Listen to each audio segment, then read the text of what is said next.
Welcome back to The Point. The incredible turnout as Narendra Modi filed his nomination papers in Varanasi has not only dominated the television screens, but probably frightened his opponents as well. Is this a sure sign of victory, or could the growing role of Priyanka Gandhi alongside possible agreement on a single opponent just derail his ambitions? My guests are the well-known Indian Express columnist Tavleen Singh, the Mumbai editor of The Hindu Amethi, BJP national spokesperson Prakash Javadekar, and Congress spokesperson Abhishek Singhvi. Tavleen Singh, you are in Varanasi, and today you witnessed the incredible roadshow Narendra Modi put on. Were these people joining a tamasha out of curiosity, or is this, in your eyes, a sign of actual political support? It was actual political support. I actually talked to people there, and they said very clearly, I asked them what they wanted from Modi, and they said, we want him to give us jobs and development.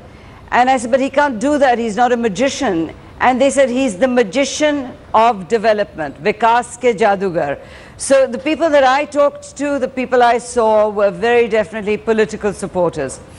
Amit Barua, on top of today's incredible turnout, Mr. Modi also has fractured opposition in Varanasi. It's fractured between the Aam Aadmi Party, Congress, BSP and SP.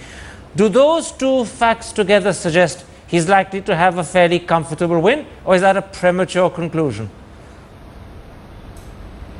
Well, I think that to write off Arvind Kejriwal, as a lot of people did in Delhi, including the then Delhi Chief Minister Sheila Dikshit, it can be quite risky and dangerous. And I must also tell you, some of the pictures that I saw yesterday of Mr. Kejriwal when he went to file his nomination, I don't know, I'm not in Banaras, so I really can't say, but that was a pretty impressive turnout as well. So I guess elections are fought, of course, on perception and turnout and people, but at the same time, I think this will be a contest worth watching. That's the only thing I would like to say. Now, Abhishek Singhvi, in response to that incredible turnout, your party has formally gone to the Election Commission. You've said, first of all, that the Election Commission should not have permitted live broadcast of the roadshow, particularly in the 117 constituencies where voting was held today.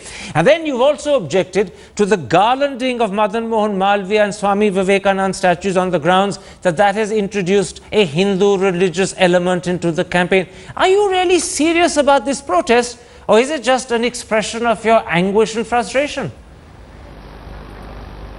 I want to answer the larger political question first, but since you've asked me this, I'll answer this first and then go to that. Please allow me a minute at least. As far as the Election Commission is concerned, the protest is very valid, although it's legal. The Election Commission has time and again, and in the last delegation which I was part of, said that whenever there is an election, this kind of beaming cannot be done. There was clearly elections today. This kind of exclusive, excessive focus of the media does create a non-level playing field according to the Election Commission's own standards. Except, Mr. Singhvi, just before you go to the larger issue, I want to interrupt you on this. You seem to have forgotten that on April the 12th, Rahul Gandhi held a roadshow. The television channels covered it live. Many of them suggested it went on for 30 kilometers. And that too was on a day when 7 constituencies were voting. Now, if it's acceptable for Rahul Gandhi's roadshow to be carried live, why is it unacceptable for Mr. Modi's roadshow to be carried live? It's obviously not the same because the BJP has not lodged a protest over it. I'm not supposed to be lodging a protest over Rahul Gandhi's. This is why I ask, is your protest simply lodged on the grounds of anguish and frustration rather than principle? No, not at all, not at all. Because, let me tell you, Karan, from day one, this election has been about building up Mr. Modi as far as BJP is concerned. But there's nothing wrong in that. More money and that's more focus legitimate. has been given to that. No, can I just complete? Let me give you the answer, please. It will take less minute for me to answer than for you to interrupt me. From day one, it has been the attempt to project beyond even reasonableness. Now, I can tell you, if any party, down to Aam Aadmi Party, which professes penury, was to spend as much and do exclusive focus on one person, they could have a show like this as well. Yeah, but just about none of that is illegal and none of that is grounds for petitioning the Election Commission. That is simply your dislike of the matter. I'm sorry. I'm asking about the legitimacy of your protest, not your dislike of the nature of the publicity. Let me bring in Mr. Javadekar. I have Mr. Javadekar. He has the right to come back. Mr. Javadekar, how do you respond to that protest? A, that it was wrong because there were 117 constituencies still voting today, and that's a clear breach of the Model Code of Conduct, if not the Representation of People's Act. And secondly, that by garlanding statues of Madan Mohan Malviya and Swami Vivekananda, you've introduced a Hindu religious element into the campaigning, which again is a breach of the Model Code. I really pity Congress, against whom they are complaining, media or Election Commission itself. Election Commission today allowed nominations to be filed, and Election Commission only has announced the election schedule. And so, are they complaining against Election Commission themselves? Oh, forgive me, Mr. Javadekar, it's my turn to interrupt you now. I'm going to interrupt you. When television channels showed Rahul Gandhi's roadshow on the 12th of April, the Election Commission gave an interview to say that they believed the channels were wrong to do so. The only thing is, the Election Commission issued no directive stopping the channels, but it made it clear it was wrong for the channels to do so. So there are bases and grounds for Congress party complaining. It's just that they didn't complain in Rahul's case, they're complaining in yours. And I'm asking you, how do you respond to that complaint? Stick to that. That is what if you will allow me at least 30 seconds, then only I can answer. Go ahead. So the issue is very clear that it is for the Election Commission to say whether the telecast is right or wrong. They should say, but media has every right and freedom of, we are not in emergency days, they can't bring in now. The issue is that every candidate, every Congress candidate also, while going for nomination, puts garland to the statues of all great leaders in their cities or in their respective areas. Okay. So it's a normal practice. So everybody knows it. There is absolutely no meaning. It was a meaningless complaint. It was out of exasperation. Let me bring in Amit Barua on that particular point. Amit Barua, I want to bring you in, not on that question whether the roadshow should have been broadcast live, because that happened in Rahul Gandhi's case as well. Ajay Markan, in the little mini press conference he held this evening around 6 o'clock, said that the big telling difference between Rahul Gandhi's roadshow being broadcast live and Narendra Modi's roadshow being broadcast live is that Narendra Modi had garlanded what he called Hindu religious statues. He's referring to Madan Mohan Malviya, he's referring to Swami Vivekananda. Is that, in your eyes, Amit Barua, a telling difference or a manufactured difference? And are those really grounds for complaining? Well, firstly, if the Election Commission has allowed the nomination process, and I must agree with Mr. Javadekar here, that how can you prevent the media from covering this? After all, the media is a private entity. The media has every right, whether it's print or television, to show whatever it deems fit, live or dead or whatever. So I really can't understand the basis of this objection being raised by the Congress party. It is another matter that in the middle of this process, obviously if you have several hours of coverage and all this thing going on, obviously it can influence voters who are sitting at home and who are still to come out and vote. What about the statues? But this what about the garlanding of statues, which Mr. Markan made so much of? Well, now the issue is the use of religious symbolism. I mean, if the use of religious symbolism is directly identified with a particular religion, again it is up to the Election Commission to see this. And I must say that we have seen the Election Commission has been rather soft on the matter of hate speeches emanating from different parties and different quarters. So whether or not the Election Commission would see this as a violation is entirely up to them, because at the end of the day, they are the people responsible for conducting elections in a proper manner. Let's not speculate about what the Election Commission will do. I want to broaden this discussion, Tavleen Singh, and go to that second half of the equation that in a sense frames our discussion tonight. I want to bring Priyanka Gandhi and the possibility that she could be perhaps the only element that Congress has that might stop Narendra Modi's snowballing bandwagon. In the last few days, as you've seen, it's Priyanka Gandhi that's taken the fight straight to Mr. Modi's camp. She's accused him of humiliating her family. She's tried to puncture his claim that he's empowered women. In your eyes, is Priyanka now the best bet Congress has to stop the Modi bandwagon? Well, if it is, then it's a very sad state that the Congress party is in, because she's not actually had anything to do with politics, with political life. All she's done is campaign for her brother and her mother. But she's And caught if the that's public best bet the attention in a Congress way has, that then no they've one else lost. has. That's the point. She's caught the public In attention the same the way way, no one else has. My dear Karan, only in the same way as Mr. Modi's procession did today, is that it, she looks good on television, and like this procession did. I know, but she's in an terms effective of- speaker and she this makes is telling points. This is a very political city. Okay, now one minute. This is a very political city that I'm in, and I tell you, I didn't hear her name mentioned today. And I've been wandering around talking to people. I know, but She's the not a reason her name factor wasn't here. mentioned is because she's not a candidate. And that's the point I want to make to Abhishek Singhvi. You see, Mr. Singhvi, your party said repeatedly, when it became known that Narendra Modi was going to stand from Varanasi, that you would put up a formidable candidate. And in the end, who you put up? Ajay Rai. And though he's a sitting MLA, he came third in 2009 to Murli Manohar Joshi, and he's clearly, in the public perception, a loser.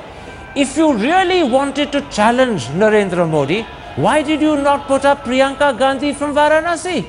You would have given him the biggest fight he's ever had. Because we don't include television anchors in our candidate selection committees. Great shame, you Look, ought to. Priyanka Gandhi has 20,000, yeah, well, perhaps someday, but not now. Priyanka Gandhi has said many times, each year there's a huge demand for her, and this year she has repeated, she campaigns within a restricted sphere. And she campaigns vigorously, strongly, Just a and moment. without being a candidate, Just a moment. it has an effect Mr. of sending Singhvi, tremors just into a moment. the BJP. Amarinder But she's Singh not a did not candidate want to and she's stand not an from all-India Amritsar. campaigner. He made it clear to the world that he wasn't keen. Sonia Gandhi arm twisted him, and he did so. If you were serious about putting up a formidable Completely candidate wrong. against Narendra Modi, Sonia Gandhi could have put Completely equal wrong. pressure on her daughter and say, in the interest You are of the wrong, party of Karan. which you're a member, you must do this. But she didn't. That's the point You are I'm wrong, making. Karan.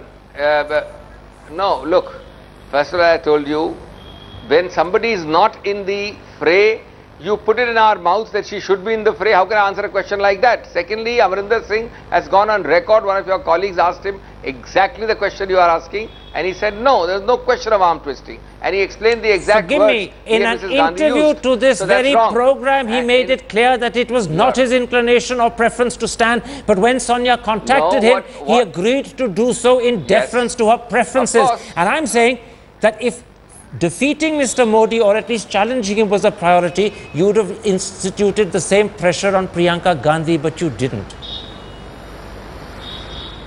Thank God we didn't, because thank God we don't listen to advice like that to put pressure. Priyanka Gandhi has campaigned and she is campaigning, but she campaigns within her own terms, and that is enough to send tremors in the BJP. Well, it is absolutely we don't know about that. Say, why did you put up let's not get ABC in Come into Varanasi? Singh, might come have into raised Singh. questions about Mr. Vadra. Yeah, no, I was just going to say that maybe one of the reasons why she wasn't considered is that she is Mrs. Vadra, and Mr. Vadra would have come up. All right, so that's one perhaps argument. She's not as much of a bombshell. That may be certainly one argument, and that may be one reason why Congress hasn't done it. But let me put the opposite to you, Mr. Javadekar. I would say that you're very lucky that Priyanka Gandhi has not been fielded in Varanasi, because if she had been, number one, Mr. Modi would have had a very difficult, tough fight on his hands, and number two, he would have been forced to curtail his national campaign, and that would have affected you on two fronts simultaneously. So I put it to you that actually you should be thanking Congress for not taking that risk. No, actually Congress should have put her, because in one stroke, Rahul is already flopped this election. She would have also got defeated, and the whole chapter would have been finished. The issue here is very simple. She wants to play victim where the issue is corruption, and she wants to make virtue out of corruption. This is absolutely unacceptable. And therefore, as Tavleen Singh was rightly saying, that they need to answer more, and that's why they didn't put up. But that's their internal issue. I don't want to go into that. Who has flopped and who has not, they have to decide. The whole Congress party as such has flopped. And that's the issue. Well, the issue is actually something slightly different, Amit Barua. Surely the issue is this, that Priyanka Gandhi, it's widely believed, has that same magic, charisma, X factor, call it what you want, that clearly Mr. Modi has as well. Her brother, on the other hand, doesn't seem to have it. So would Priyanka Gandhi standing in Varanasi have electrified the competition, crippled Mr. Modi's national campaign, and perhaps ensured that there was a real risk in Mr. Modi fighting 2 seats. Could it have been the outcome that I'm suggesting? Karan, I think there's a bit of if and but in your question. There has to be, because it's not shown hypothetical. any indication that she... No, because it's a total if and but, because she has the charisma, but the charisma hasn't been tested electorally. So the real issue is that even for Rahul Gandhi, this is his first election. Whatever he has or he doesn't have will be known on the 16th of May. But the larger point is that both of them have been in politics in a sense for a long time. But Priyanka Gandhi time and again has said that I will enter politics at a time and place of my choosing. But today, with television cameras all around, whatever you say in Amethi or Raebareli is obviously going to be carried to other parts of the country. Okay. And that's precisely what's happening. But at the end of the day, I think charisma by itself is not enough, as we've seen. Charisma has to be backed by hard work and getting to the people and getting the job done. And that's what people expect from their politicians, whether they're family members or non-family members. Let me stop you there. I want to pick up on that point made by Amit Barua and put it to you like this, Abhishek Singhvi. What actually the Congress party is averse to is taking a risk. There was a risk in fielding Priyanka.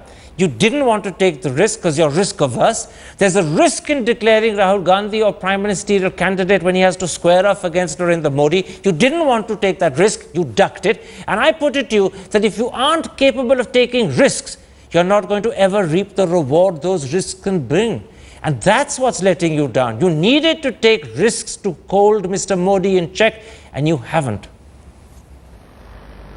Not only is your question full of speculation, not only is it a non sequitur because you keep coming back to why the Congress did put up Priyanka Gandhi, although that has been the case for so many years, but your question lasts longer than the answer, the time you'll give me to answer. Let me tell Not you, longer than your answers, that I can assure you. No, not at all. You interrupt me so many times. Let me tell you, the Congress has taken a stand about the person who will be a prime minister in a particular way. Just 2 days ago, Rahul Gandhi said that he's 103% prime minister, but not in the way in which a self-proclaimed, self-patting, self-congratulatory But by Mr. then Modi it was too late because the contrast and challenge from Modi had begun to dominate in such a way that Rahul Gandhi disappeared from the competition. He's not changed. He said there's a Jaipur, he said it earlier, he said it in other interviews. Our stand is not a prime ministerial or presidential contest. Let me, in the limited time available, come to another aspect of this particular problem. Clearly, Tavleen Singh, the challenge for Congress is to find an effective way of obstructing Mr. Modi's bandwagon of success that seems to be rolling so far unchecked. Would it be better if now, Congress, BSP, SP and Aam Aadmi could agree on a single candidate against Mr. Modi? Would one single opponent make it a tougher fight and perhaps provide some sort of check? Or is it in your eyes too late for even that? No, I think if they had one candidate, because the Muslim vote at the moment, from what I gather in the city, is being divided. But I think that the thing that the Congress party has really lost out on is that they don't have an issue to go to the people, and the people are talking very clearly about Vikas and Parivartan. They want development, they want change. And the Congress party is unable in its campaign to counter that. You're right. No amount of charisma will work against that. You're absolutely right when you say there may not be an issue, but what there is, Mr. Javadekar, is the fractured nature of the voter in Varanasi. After all, 18.6% of that electorate is Muslim, 20% are Banya, and if everyone were to unite behind, say, Arvind Kejriwal, and he was the only opponent, there's a very good chance that the majority of Muslims and Banyas will go with him. And then there's 12.5% that's Brahmin, and they could be upset that Narendra Modi has taken Murli Manohar Joshi's place. Suddenly, if Kejriwal was the only opponent supported by all the other parties, you might have a very different fight on your hands.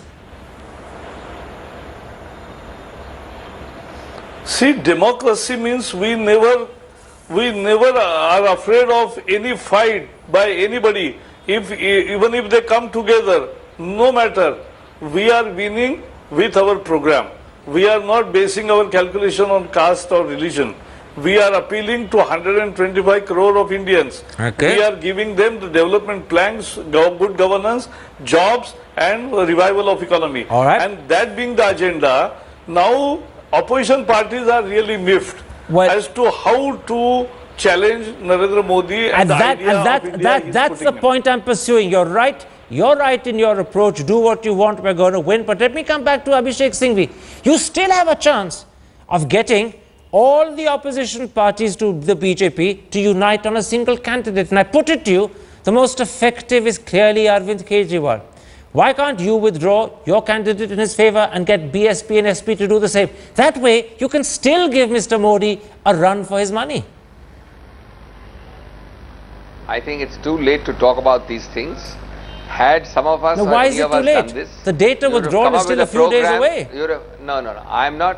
I'm not agreeing with the fact what you're saying. I'm saying even if it was to happen, it's too late to discuss it now. Had we perhaps done it, you would have had another program saying this is just Nura Kushti and Should friendly you have matches done it? between That's what I'm AP asking. and Should you have Congress. done it? If you're serious No, the about checking Congress Modi, fights should on you its have own done it? principles. Mr. Modi is to be taken up as a concept, as an ideology, as a force which is trying to change the country, and we are fighting. And with you're every losing that constituency. fight. That's It's not the a case- problem. If you'd it's been not a more question, tactical no. and more strategic, you could have given him a fight by ducking the risk. You've given him the guarantee of winning. It is not Congress's obligation. It is something which had to happen with a lot of other parties. All right. And since different parties have different ideologies, it just can't happen. It's futile to talk about All what right. you think is a good strategy. We've run out This of is the time. election, All it's I'll on. add is when you say it's futile to talk about it, it's not Congress's obligation. The hint I get, and I admit it's only a hint, is that Congress is resigned to the fact that you're going to lose Varanasi and Mr. Modi is heading towards victory. Of course, time alone will tell, but that's the hint you're giving me. My thanks to all four of my guests for joining me this evening. And if you have been, thanks for watching. Goodbye. Good night.